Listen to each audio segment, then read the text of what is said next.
ਵਾਹਿਗੁਰੂ ਜੀ ਕਾ ਖਾਲਸਾ ਵਾਹਿਗੁਰੂ ਜੀ ਕੀ ਫਤਿਹ।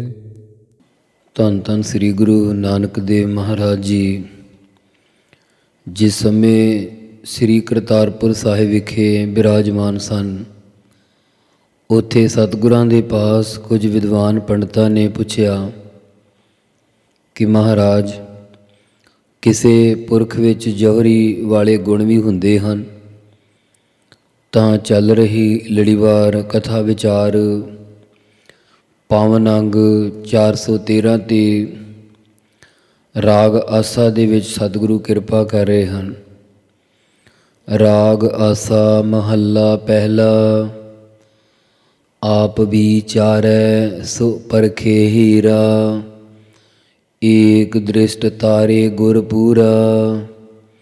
ਹੇ ਭਾਈ, ਜੋ ਗੁਰਾਂ ਦੁਆਰਾ ਆਪਣੇ ਸਰੂਪ ਜਾਂ ਆਤਮਾ ਨੂੰ ਵਿਚਾਰ ਲੈਂਦਾ ਹੈ, ਉਹ ਪੁਰਖ ਹਰੀ ਰੂਪ ਹੀਰਾ ਪਰਖ ਲੈਂਦਾ ਹੈ ਅਤੇ ਉਸ ਨੂੰ ਪੂਰਨ ਗੁਰੂ ਸਾਹਿਬ ਜੀ ਏਕਤਾ ਵਾਲੀ ਅਦਵੈਤ ਦ੍ਰਿਸ਼ਟੀ ਕਰਕੇ ਸੰਸਾਰ ਸਮੁੰਦਰ ਤੋਂ ਤਾਰ ਦਿੰਦੇ ਹਨ। ਇੱਕ ਹੀ ਅਦਵੈਤ ਰੂਪੀ ਪਰਮੇਸ਼ਰ ਸਾਰਿਆਂ ਵਿੱਚ ਵਿਆਪਕ ਵਿਖਾ ਕੇ ਨਿਗਾਹ ਖੋਲ੍ਹ ਦਿੰਦੇ ਹਨ। ਜਿਵੇਂ ਭਾਈ ਕਨ੍ਹਈਆ ਜੀ ਦੀ ਨਿਗਾਹ ਸ੍ਰੀ ਗੁਰੂ ਕਲਗੀਧਰ ਪਾਤਸ਼ਾਹ ਜੀ ਦੇ ਪ੍ਰਤਾਪ ਕਰਕੇ ਖੁੱਲ੍ਹੀ ਸੀ, ਸਾਰਿਆਂ ਵਿੱਚ ਕਲਗੀਧਰ ਜੀ ਦਾ ਸਰੂਪ ਹੀ ਦਿਸਦਾ ਸੀ। ਗੁਰ ਮਾਨੈ ਮਨ ਤੇ ਮਨ ਧੀਰਾ। ਜੋ ਗੁਰੂ ਸਾਹਿਬ ਜੀ ਦੇ ਉਪਦੇਸ਼ ਨੂੰ ਮੰਨਦਾ ਹੈ, ਉਸ ਦਾ ਮਨ ਗੁਰਾਂ ਦੇ ਮੰਤਰ ਤੇ ਦੁਆਰਾ ਵਿਸ਼ਿਆਂ ਵੱਲੋਂ ਨਿਰਲੇਪ ਹੋ ਕੇ ਧੀਰਾ ਕਹੀਏ ਧੀਰਜਤਾ ਦੇ ਸਹਿਤ ਹੋ ਜਾਂਦਾ ਹੈ। ਜਦੋਂ ਮਨ ਧੀਰਜਤਾ ਵਾਲਾ ਹੋ ਜਾਂਦਾ, ਉਦੋਂ ਗੁਰੂ ਜੀ ਨੂੰ ਚੇਤਨ ਸਰੂਪ ਕਰਕੇ ਮੰਨਦਾ ਹੈ। ਚੇਤਨ ਸਰੂਪ ਮੰਨਣ ਕਰਕੇ ਉਹ ਮਨ ਸ਼੍ਰੋਮਣੀ ਪ੍ਰਭੂ ਦਾ ਰੂਪ ਹੀ ਹੋ ਜਾਂਦਾ ਹੈ। ਐਸਾ ਸਾਹੁ ਸਰਾਫੀ ਕਰੈ, ਸਾਚੀ ਨਦਰ ਏਕ ਲਿਵ ਤਰੈ ਰਹਾਉ। ਸਤਿਗੁਰੂ ਜੀ ਅਜਿਹੇ ਸ਼ਾਹੂਕਾਰ ਹਨ ਜੋ ਹਿਰਦੇ ਰੂਪੀ ਨਗੀਨਿਆਂ ਦੀ ਪਰਖ ਭਾਵ ਸਰਾਫੀ ਸਰਾਫ ਦਾ ਕੰਮ ਕਰਦੇ ਹਨ। ਜਿਨ੍ਹਾਂ ਉੱਪਰ ਸਤਿਗੁਰਾਂ ਨੇ ਸੱਚੀ ਗਿਆਨ ਵਾਲੀ ਨਦਰ ਦ੍ਰਿਸ਼ਟੀ ਪਾਈ ਹੈ, ਉਹ ਏਕ ਰਸ ਲਿਵ ਬਿਰਤੀ ਲਗਾ ਕਰਕੇ ਤਰ ਜਾਂਦੇ ਹਨ। ਰਹਾਉ ਵਿਸਰਾਮ ਦੇ ਕੇ ਕਹਿੰਦੇ ਹਨ, ਪੂੰਜੀ ਨਾਮ ਨਿਰੰਜਨ ਸਾਰ, ਨਿਰਮਲ ਸਾਚ ਰਤਾ ਪੈਕਾਰ। ਹੇ ਭਾਈ, ਸ਼ਰਧਾ ਰੂਪੀ ਪੂੰਜੀ ਰਾਸ਼ੀ ਨਾਲ ਨਿਰੰਜਨ ਸ਼ੁੱਧ ਪਰਮੇਸ਼ਰ ਦੇ ਨਾਮ ਨੂੰ ਸਾਰ ਸੰਭਾਲਣਾ ਕਰੋ। ਨਿਰੰਜਨ ਪ੍ਰਭੂ ਦਾ ਨਾਮ ਲੋਕ ਪਰਲੋਕ ਵਾਸਤੇ ਸਾਹੋ ਕਹੀਏ ਸ੍ਰੇਸ਼ਟ ਪੂੰਜੀ ਹੈ, ਜੋ ਸਾਚ ਸੱਚੇ ਦੇ ਨਾਮ ਵਿੱਚ ਰੰਗਿਆ ਹੋਇਆ ਹੈ। ਉਹ ਮਨ ਕਰਕੇ ਨਿਰਮਲ ਉਜਲ ਤੇ ਬੁੱਧੀ ਕਰਕੇ ਪੈਕਾਰ ਹੁੰਦਾ ਚਤਰ ਹੈ, ਭਾਵ ਵਿਕਾਰਾਂ ਜਾਂ ਔਗਣਾਂ ਵਿੱਚ ਪ੍ਰਵਿਰਤ ਨਹੀਂ ਹੁੰਦਾ। ਸਿਫਤ ਸਹਿਜ ਘਰ ਗੁਰ ਕਰਤਾਰ। ਜਿਹੜੇ ਸੁਭਾਵਕ ਹੀ ਮਹਾਰਾਜ ਜੀ ਦੀ ਸਿਫਤ ਉਸਤਤ ਸਲਾਹ ਕਰਦੇ ਹਨ, ਉਹਨਾਂ ਨੂੰ ਘਰ ਹਿਰਦੇ ਵਿੱਚੋਂ ਹੀ ਗੁਰ ਚੇਤਨ ਸਰੂਪ ਕਰਤਾਰ ਪਰਮੇਸ਼ਰ ਵਾਹਿਗੁਰੂ ਮਿਲ ਪੈਂਦਾ ਹੈ। ਜਿਨ੍ਹਾਂ ਨੂੰ ਗੁਰਾਂ ਨੇ ਸਹਿਜ ਸਰੂਪ ਦੀ ਸਿਫਤ ਬਖਸ਼ੀ ਹੈ, ਉਹਨਾਂ ਦੇ ਹਿਰਦੇ ਵਿੱਚ ਅਕਾਲ ਪੁਰਖ ਆਪ ਪ੍ਰਗਟ ਹੈ। ਆਸਾ ਮਨਸਾ ਸ਼ਬਦ ਜਲਾਏ, ਰਾਮ ਨਾਰਾਇਣ ਕਹਿ ਕਹਾਏ।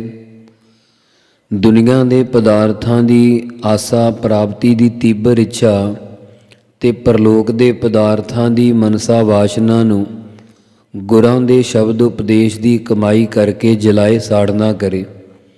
ਗੁਰੂ ਸਾਹਿਬ ਜੀ ਆਪ ਰਾਮ ਪ੍ਰਭੂ ਦਾ ਸਰੂਪ ਹੋ ਕੇ ਵੀ ਨਾਰਾਇਣ ਪਰਮੇਸ਼ਰ ਦੇ ਨਾਮ ਨੂੰ ਆਪ ਕਹੀਏ ਕਹਿੰਦੇ ਹਨ ਤੇ ਗੁਰਸਿੱਖਾਂ ਪਾਸੋਂ ਕਹਾਉਂਦੇ ਹਨ।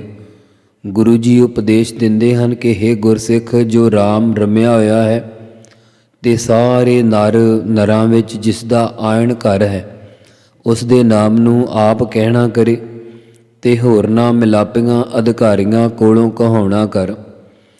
ਗੁਰ ਤੇ ਵਾਟ ਮਹਿਲ ਘਰ ਪਾਏ।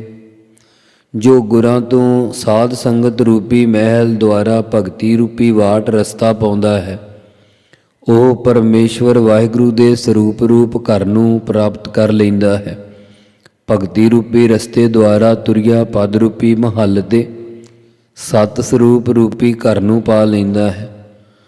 ਕੰਚਨ ਕਾਇਆ ਜੋਤ ਅਨੂਪ, ਤ੍ਰਿਭਵਨ ਦੇਵਾ ਸਗਲ ਸਰੂਪ। ਉਹਨਾਂ ਪੁਰਖਾਂ ਦੀ ਬੁੱਧ ਰੂਪੀ ਕਾਇਆ ਦੇਹ ਕੰਚਨ ਸੋਨੇ ਵਾਂਗ ਸ਼ੁੱਧ ਹੋ ਜਾਂਦੀ ਤੇ ਅੰਦਰ ਅਨੂਪ ਉਪਮਾ ਤੋਂ ਰਹਿਤ ਪ੍ਰਭੂ ਦਾ ਜੋਤ ਪ੍ਰਕਾਸ਼ ਪ੍ਰਗਟ ਹੋ ਜਾਂਦਾ ਅਤੇ ਇਹ ਨਿਸ਼ਚੈ ਕਰਦੇ ਹਨ ਕਿ ਉਹ ਪ੍ਰਭੂ ਤ੍ਰਿਭਵਨ ਤਿੰਨਾਂ ਲੋਕਾਂ ਸਵਰਗ ਲੋਕ, ਮਾਤ ਲੋਕ ਤੇ ਪਾਤਾਲ ਲੋਕ, ਜਾਂ ਕਹਿ ਲਈਏ ਜਾਗਰਤ ਸੁਪਨ ਸੁਖੋਪਤੀ ਦਾ ਦੇਵਾ ਰਾਜਾ ਹੈ ਤੇ ਸਗਲ ਸਾਰੇ ਸਰੂਪ ਉਸਨੇ ਆਪ ਹੀ ਧਾਰਨ ਕੀਤੇ ਹੋਏ ਹਨ। ਮੈਂ ਸੋ ਧਨ ਪੱਲੇ ਸਾਚ ਅਖੂਟ, ਮੈਂ ਕਹੀਏ ਮੇਰੇ ਵੀ ਅੰਤਹਿਕਰਨ ਰੂਪੀ ਪੱਲੇ ਪੱਲੜੇ ਵਿੱਚ ਉਸ ਸਾਜ ਸੱਚੇ ਪ੍ਰਭੂ ਦਾ ਨਾਮ ਰੂਪੀ ਧਨ ਹੈ ਜੋ ਕਦੇ ਵੀ ਅਖੂਟ ਮੁੱਕਦਾ ਹੀ ਨਹੀਂ ਹੈ। ਪੰਚ ਤੀਨ ਨਵ ਚਾਰ ਸਮਾਵੈ, ਉਹ ਗੁਰਮੁਖ ਪੁਰਖ ਪੰਜਾਂ ਤੱਤਾਂ ਤਿੰਨਾਂ ਲੋਕਾਂ ਨਵ ਨੌ ਖੰਡਾਂ ਅਤੇ ਚਾਰੇ ਦਿਸ਼ਾਵਾਂ ਵਿੱਚ ਉਸ ਪ੍ਰਕਾਸ਼ ਰੂਪ ਪ੍ਰਭੂ ਨੂੰ ਸਮਾ ਰਿਹਾ ਨਿਸ਼ਚੈ ਕਰਦੇ ਆ। ਪੰਜ ਕਾਮ ਕ੍ਰੋਧ ਲੋਭ ਮੋਹ ਤੇ ਹੰਕਾਰ, ਤਿੰਨ ਕਿਹੜੇ ਹਨ ਗੁਣ, 9 ਗੋਲਕਾਂ ਅਤੇ 4 ਅੰਤਸ਼ਕਰਨ, ਇਹਨਾਂ ਸਭਨਾਂ ਦੇ ਵਿਸ਼ੇ ਸਮਾਵੈ ਸਮਾ ਭਾਵ ਲੈ ਹੋ ਜਾਂਦੇ।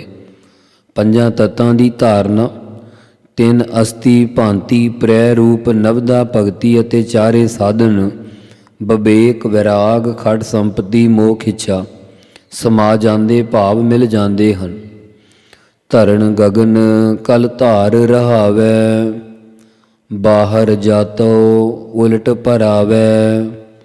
ਉਹ ਪਰਮੇਸ਼ਵਰ ਵਾਹਿਗੁਰੂ ਧਰਤੀ ਅਤੇ ਗਗਨ ਆਕਾਸ਼ ਆਦ ਸਰਬ ਕਈਏ ਸਾਰੇ ਥਾਵਾਂ ਤੇ ਆਪਣੀ ਕਲ ਸ਼ਕਤੀ ਨਾਲ ਧਾਰਨ ਕਰਕੇ ਆਪ ਦੇ ਆਸਰੇ ਰਹਾਵੈ ਰੱਖਦਾ ਹੈ।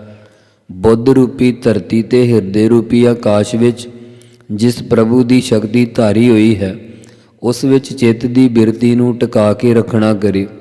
ਜੋ ਧਰਨ ਭੂਮਾ ਰੂਪੀ ਬ੍ਰਹਮ ਗਗਨ ਆਕਾਸ਼ ਦੀ ਨਿਆਈ ਵਿਆਪਕ ਹੈ ਅਤੇ ਸ਼ਕਤੀ ਧਾਰਨ ਕਰਕੇ ਸਾਰਿਆਂ ਵਿੱਚ ਆਪਣੇ ਆਪ ਨੂੰ ਰੱਖ ਰਿਹਾ ਹੈ।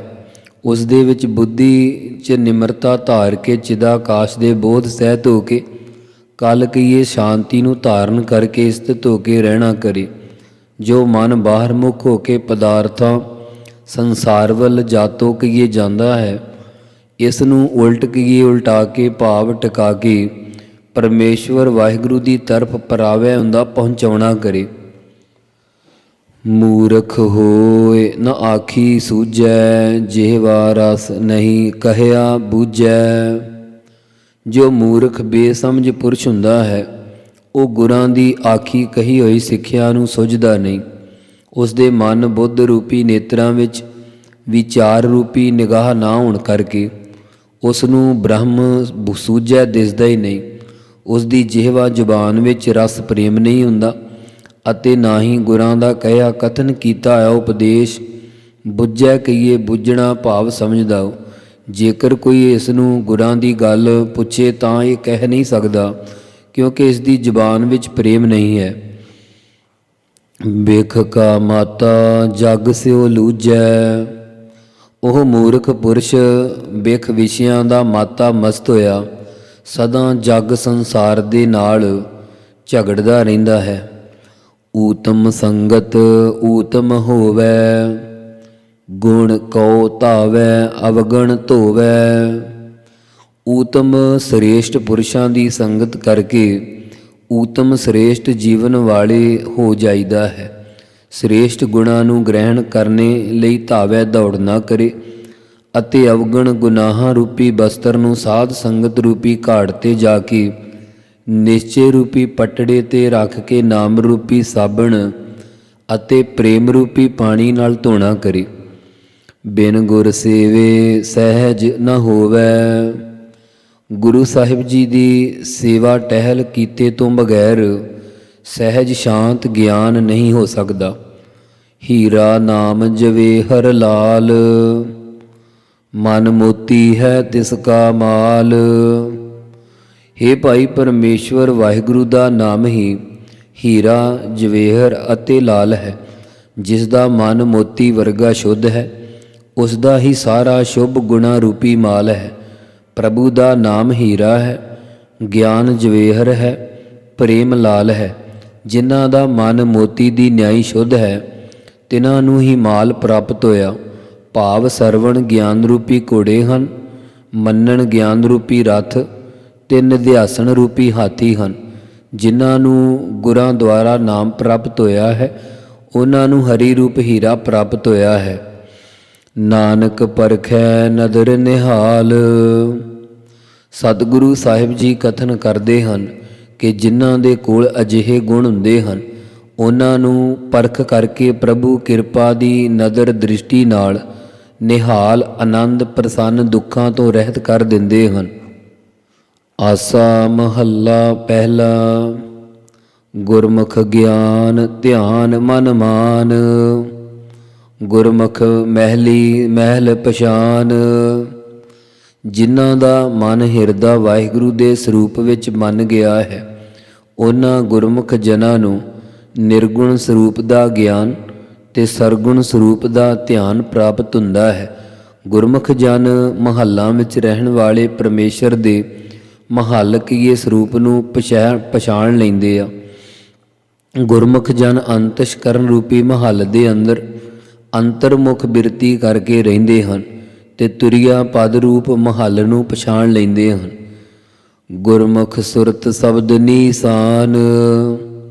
ਗੁਰਮੁਖਾਂ ਦੀ ਸੁਰਤੀ ਅੰਦਰ ਸ਼ਬਦ ਬ੍ਰਹਮ ਨੀਸਾਨ ਪ੍ਰਗਟ ਹੋ ਜਾਂਦਾ ਹੈ। ਗੁਰਮੁਖਾਂ ਦੇ ਅੰਦਰ ਸੁਰਤ ਤੋਂ ਭਾਵ ਸੋ ਸ੍ਰੇਸ਼ਟ ਪ੍ਰੀਤੀ ਹੈ ਅਤੇ ਗੁਰਾਂ ਦੇ ਸ਼ਬਦ ਦਾ ਨੀਸਾਨ ਪਰਵਾਨਾ ਹੈ। ਐਸੇ ਪ੍ਰੇਮ ਭਗਤ ਵਿਚਾਰੀ, ਗੁਰਮੁਖ ਸਾਚਾ ਨਾਮ ਮੁਰਾਰੀ ਰਹਾਉ। ਐਸੇ ਕਹੀਏ ਅਜਿਹੇ ਗੁਰਮੁਖ ਜਨਾਂ ਨੂੰ ਪ੍ਰੇਮਾ ਭਗਤੀ ਕਰਕੇ ਸਰੂਪ ਦੀ ਵਿਚਾਰ ਪ੍ਰਾਪਤ ਹੋਈ ਹੈ।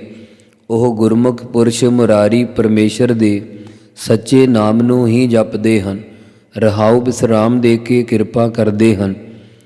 ਅਹਨਿਸ ਨਿਰਮਲ ਥਾਨ ਸੁਥਾਨ, ਤੀਨ ਭਵਨ ਨਿਹ ਕੇਵਲ ਗਿਆਨ। ਉਹਨਾਂ ਦਾ ਹਿਰਦਾ ਰੂਪੀ ਥਾਂ ਅਹਨਿਸ ਰਾਤ ਦਿਨ ਹੀ ਨਿਰਮਲ ਉਜਲ ਹੈ ਅਤੇ ਉਹਨਾਂ ਨੂੰ ਤੁਰਿਆ ਪਦ ਰੂਪੀ ਸੁਥਾਨ ਸ੍ਰੇਸ਼ਟ ਥਾਂ ਪ੍ਰਾਪਤ ਹੋਇਆ ਹੈ। ਸਾਧ ਸੰਗਤ ਰੂਪੀ ਸ੍ਰੇਸ਼ਟ ਥਾਂ ਅੰਤਸ਼ਕਰਨ ਰੂਪੀ ਥਾਂ ਨੂੰ ਰਾਤ ਦਿਨ ਨਿਰਮਲ ਕਰਨ ਵਾਲੀ ਹੈ। ਉਹਨਾਂ ਨੂੰ ਤੀਨ ਭਵਨ ਤ੍ਰਿਲੋਕ ਵਿੱਚ ਵਿਆਪਕ ਦਾ ਸਰੂਪ ਨੇ ਕੇਵਲ ਸ਼ੁੱਧ ਗਿਆਨ ਪ੍ਰਾਪਤ ਹੋ ਜਾਂਦਾ ਹੈ। ਸਾਚੇ ਗੁਰ ਤੇ ਹੁਕਮ ਪਛਾਨ। ਇਉਂ ਗੁਰਮੁਖ ਜਨ ਸੱਚੇ ਗੁਰਾਂ ਤੋਂ ਹੁਕਮ ਆਗਿਆ ਨੂੰ ਮੰਨ ਕਰਕੇ ਆਪਣੇ ਸਰੂਪ ਨੂੰ ਪਛਾਣ ਕੇ ਸਿਆਣਦੇ ਹਨ। ਸਾਚਾ ਹਰਖ ਨਾਹੀ ਤਿਸ ਸੋਗ, ਅੰਮ੍ਰਿਤ ਗਿਆਨ ਮਹਾਰਸ ਭੋਗ। ਉਹਨਾਂ ਨੂੰ ਸਦਾ ਹੀ ਸੱਚਾ ਹਰਖ ਆਨੰਦ ਪ੍ਰਾਪਤ ਹੁੰਦਾ ਹੈ ਅਤੇ ਤਿਸ ਕੀਏ ਤਿਨਾਂ ਨੂੰ ਕਿਸੇ ਵੀ ਪ੍ਰਕਾਰ ਦਾ ਸੋਗ ਗਮ ਨਹੀਂ ਹੁੰਦਾ। ਉਹ ਸੱਚਾ ਪਰਮੇਸ਼ਰ ਸਦਾ ਆਨੰਦ ਸਰੂਪ ਹੈ, ਉਸ ਵਿੱਚ ਕਦੇ ਵੀ ਸੋਗ ਨਹੀਂ ਹੈ। ਗੁਰਾਂ ਦੁਆਰਾ ਅੰਮ੍ਰਿਤ ਰੂਪੀ ਗਿਆਨ ਪ੍ਰਾਪਤ ਕਰਕੇ ਮਹਾਰਸ ਬ੍ਰਹਮਾਨੰਦ ਨੂੰ ਭੋਗ ਕਹੀਏ ਭੋਗਦੇ ਮਾਣਦੇ ਹਨ। ਪੰਚ ਸਮਾਈ ਸੁਖੀ ਸਭ ਲੋਗ। ਜਿਨ੍ਹਾਂ ਦੇ ਪੰਜ ਕਾਮਾਂ ਦੇ ਸਮਾ ਗਏ ਭਾਵ ਅਭਾਵ ਹੋ ਗਏ, ਉਹ ਮਹਾਤਮਾ ਲੋਕ ਜਨ ਸਾਰੇ ਸੁੱਖਾਂ ਦੇ ਸਹਿਤ ਵਸਦੇ ਆ। ਚੇਤਨ ਸਰੂਪ ਵਿੱਚ ਜਿਨ੍ਹਾਂ ਦੀ ਬਿਰਤੀ ਸਮਾ ਗਈ ਹੈ, ਸਗਲੀ ਜੋਤ ਤੇਰਾ ਸਭ ਕੋਈ, ਆਪੇ ਜੋੜ ਵਿਛੋੜੇ ਸੋਈ। ਉਹਨਾਂ ਦਾ ਐਸਾ ਨਿਸ਼ਚਾ ਹੈ ਕਿ ਹੇ ਮਹਾਰਾਜ, ਸਾਰਾ ਕੋਈ ਤੁਹਾਡਾ ਹੀ ਹੈ ਅਤੇ ਸਾਰੀਆਂ ਖਟ ਜੋਤੀਆਂ ਵਿੱਚ ਤੁਹਾਡੀ ਹੀ ਜੋਤੀ ਹੈ। ਆਪ ਹੀ ਜੀਵਾਂ ਨੂੰ ਪਰਾਲਬਧ ਦੇ ਸਨਮੁਖ ਹੋਣ ਕਰਕੇ ਦੇਹਾਂ ਵਿੱਚ ਜੋੜ ਦਿੰਦਾ ਹੈ ਅਤੇ ਉਹ ਆਪ ਹੀ ਵਿਛੋੜ ਦਿੰਦਾ ਭਾਵ ਲੈਤਾ ਕਰਦਾ ਹੈ। ਪਰਮੇਸ਼ਰ ਨੇ ਆਪ ਹੀ ਜਿਹੜੇ ਕੁਸੰਗਤ ਵੱਲ ਜੋੜੇ ਹਨ ਉਹਨਾਂ ਨੂੰ ਆਪ ਦੇ ਮਿਲਣ ਵੱਲੋਂ ਵਿਛੋੜ ਦਿੱਤਾ। ਜਿਨ੍ਹਾਂ ਨੂੰ ਆਪ ਦੇ ਗਿਆਨ ਵਿੱਚ ਜੋੜਿਆ ਹੈ ਉਹਨਾਂ ਨੂੰ ਅਗਿਆਨ ਵੱਲੋਂ ਵਿਛੋੜ ਦਿੱਤਾ ਹੈ। ਜਿਨ੍ਹਾਂ ਨੂੰ ਆਪ ਹੀ ਹੰਕਾਰ ਵੱਲ ਜੋੜਿਆ ਉਹਨਾਂ ਨੂੰ ਆਪਣੇ ਸਰੂਪ ਵੱਲੋਂ ਵਿਛੋੜ ਦਿੱਤਾ। ਆਪੇ ਕਰਤਾ ਕਰੇ ਸੋ ਹੋਈ। ਆਪੇ ਕਹੀਏ ਆਪ ਹੀ ਕਰਤਾ ਪਰਮੇਸ਼ਵਰ ਵਾਹਿਗੁਰੂ ਕਰਦਾ, ਉਹ ਹੀ ਕੁਝ ਹੁੰਦਾ ਹੈ। ਢਾਹੇ ਉਸਾਰੇ ਹੁਕਮ ਸਮਾਵੈ, ਹੁਕਮ ਵਰਤੈ ਜੋ ਤਿਸ ਭਾਵੈ। ਹੇ ਮਹਾਰਾਜ, ਤੁਸੀਂ ਆਪਣੇ ਹੁਕਮ ਭਾਣੇ ਵਿੱਚ ਹੀ ਸ੍ਰਿਸ਼ਟੀ ਨੂੰ ਢਾਹੇ ਮਿਟਾ ਦਿੰਦੇ ਹੋ ਤੇ ਉਸਾਰੇ ਉਸਾਰਦੇ ਹੋ ਅਤੇ ਫਿਰ ਸਮਾਵੈ ਅਭਾਵ ਕਰ ਦਿੰਦੇ ਹੋ। ਅਗਿਆਨ ਨੂੰ ਢਾਹ ਕਰਕੇ ਗਿਆਨ ਉਸਾਰ ਦਿੰਦੇ ਹੋ ਤੇ ਜੋ ਗੁਰਾਂ ਦਾ ਹੁਕਮ ਮੰਨਦਾ ਹੈ ਉਹ ਤੁਹਾਡੇ ਸਰੂਪ ਵਿੱਚ ਸਮਾ ਜਾਂਦਾ ਹੈ। ਹੇ ਮਹਾਰਾਜ, ਸਭ ਕੁਝ ਤੁਹਾਡੇ ਹੁਕਮ ਵਿੱਚ ਹੀ ਵਰਤ ਰਿਹਾ ਹੈ ਅਤੇ ਜੋ ਕੁਝ ਤੁਹਾਨੂੰ ਭਾਉਂਦਾ ਹੈ ਉਹ ਹੀ ਹੁੰਦਾ ਹੈ। ਪਰ ਗੁਰ ਬਿਨ ਪੂਰਾ ਕੋਈ ਨਾ ਪਾਵੈ। ਗੁਰਾਂ ਤੋਂ ਬਗੈਰ ਉਸ ਪੂਰਨ ਪ੍ਰਭੂ ਨੂੰ ਕੋਈ ਵੀ ਨਹੀਂ ਪਾ ਸਕਦਾ। ਅੱਗੇ ਹੁਣ ਬੇਮੁਖ ਪੁਰਸ਼ਾਂ ਦੀ ਹਾਲਤ ਸਤਿਗੁਰੂ ਬਿਆਨ ਕਰਦੇ ਹਨ। ਬਾਲਕ ਬਿਰਧ ਨ ਸੁਰਤ ਭਰਾਨ, ਭਰ ਜੋਬਨ ਬੂਢੈ ਅਭਿਮਾਨ। ਮੂਰਖ ਪੁਰਸ਼ ਨਾ ਤਾਂ ਬਾਲਕ ਬਚਪਨ ਅਵਸਥਾ ਵਿੱਚ ਤੇ ਨਾ ਬਿਰਧ ਬੁਢੇਪੇ ਦੀ ਅਵਸਥਾ ਵਿੱਚ ਸੁਰਤ ਗਿਆਨ ਨੂੰ ਪਛਾਣਦੇ ਆ। ਕਿਉਂਕਿ ਬਾਲਕ ਅਵਸਥਾ ਤੋਂ ਵਡੇਪੇ ਵਿੱਚ ਆ ਗਿਆ, ਪਰੰਤੂ ਫਿਰ ਵੀ ਪਰਮੇਸ਼ਰ ਵਿੱਚ ਸੁਰਤ ਸ੍ਰੇਸ਼ਟ ਪ੍ਰੀਤੀ ਸੁਰਤ ਲਾਉਣੀ ਨਹੀਂ ਪਛਾਣਦਾ। ਪਰ ਜੋਬਨ ਜਵਾਨੀ ਅਵਸਥਾ ਵਿੱਚ ਅਭਿਮਾਨ ਹੰਕਾਰ ਦੇ ਵਿੱਚ ਹੀ ਬੂਢਾ ਕਹੀਏ ਡੁੱਬ ਗਿਆ। ਜਦੋਂ ਥੋੜ੍ਹੇ ਬਹੁਤ ਸਾਧਨ ਕਰਕੇ ਸ਼ੌਕ ਅਵਸਥਾ ਭਰ ਗਈ ਤਦੋਂ ਹੰਕਾਰ ਵਿੱਚ ਹੀ ਡੁੱਬ ਗਿਆ ਕਿ ਮੇਰੇ ਵਰਗੀ ਸੇਵਾ ਤਪੱਸਿਆ ਕਿਸ ਨੇ ਕਰਨੀ ਹੈ।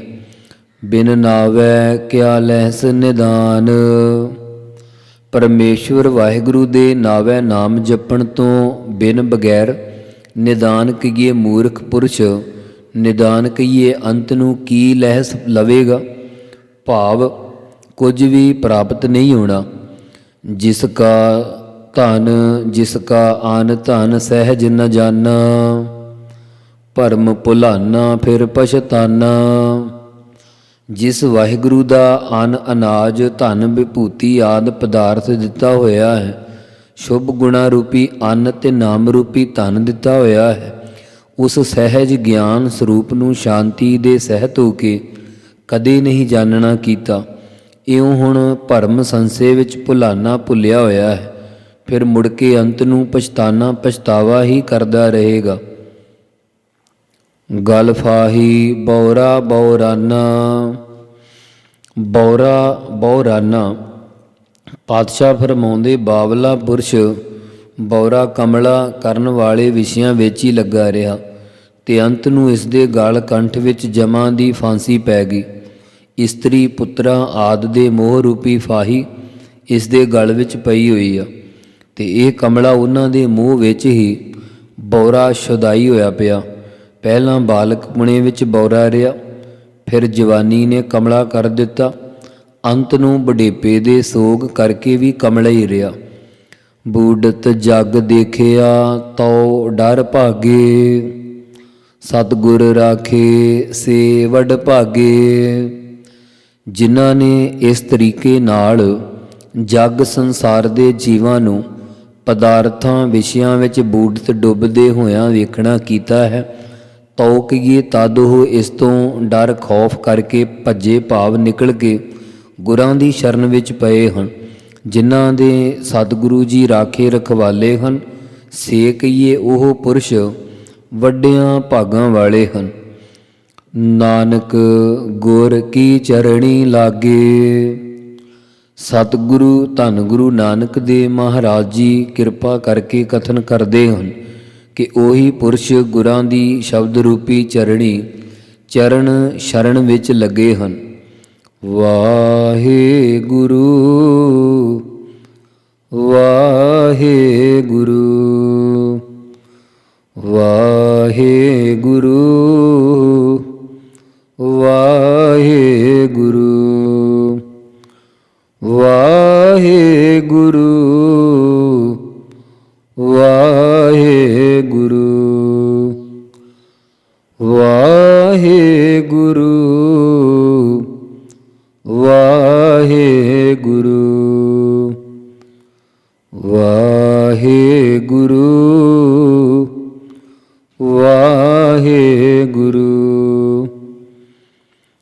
ਵਾਹਿਗੁਰੂ ਵਾਹਿਗੁਰੂ। ਵਾਹਿਗੁਰੂ ਜੀ ਕਾ ਖਾਲਸਾ ਵਾਹਿਗੁਰੂ ਜੀ ਕੀ ਫਤਿਹ।